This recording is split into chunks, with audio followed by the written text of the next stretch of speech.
Welcome to Ahawo African Fabrics. I'm glad to be here as we continue these conversations.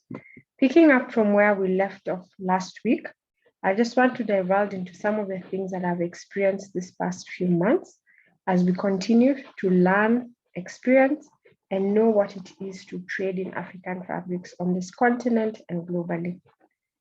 2.5 weeks ago, I attended a forum online. It was the launch of a program in one of the leading universities in Kenya, and the focus was on design and looking at the clothing and textile industry in Kenya and how those in that industry can be resourced and be upskilled so that they can do better. One of the people spearheading the program is a renowned designer who has been in the industry for 20 years, and there was so much good vibe going on around in that room.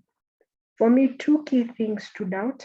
One, it was astounding to hear them say that second after agriculture is the clothing and textile industry that is pegged to continue to grow, especially in developing countries, Kenya being one of them, that this is one of the drivers of economies. And for me, it spoke to creating employment, creating opportunities, especially for young people. And it made me ask, how much are we sitting on and how much more can we do with what is available on this continent? The second thing that stood out for me was some of the speakers alluded to the fact that they've had it said time and time again by people from other continents and other nations, especially in the East, who visit Africa. Things are made in Kenya, but are not worn in Kenya.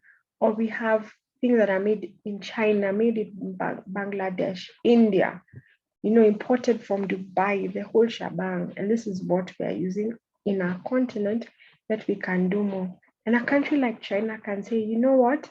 We have made in China and we use made in China. So how can we challenge ourselves to move in that direction as a continent in our clothing and textile industry? Third thing actually that stood out for me, one of the speakers who really gave life to just the heart behind what's been happening, he even talked about the revamping of the textile industry. And I thought of manufacturing. How much more can we do with manufacturing in the area of clothing and textile? Now, I know they sound like big ideas. They sound like, okay, there are people who are doing policy, there's government there, there's private sector there. There's just all these players and stakeholders who are contributing already. What would a small business like Ahawo African do, or any other small business or any other person venturing into this area? But then I ask myself, if I dress 10 people, have I not contributed to that budding economy? If I buy 50 fabrics, have I not contributed to that textile manufacturing industry? We're angling our mind in that direction. So I'm inviting you that we stay together. We keep thinking, we keep learning, sharing experiences as we see what potential lies for this continent. Thank you for joining me. Talk to you again later. Ahawo.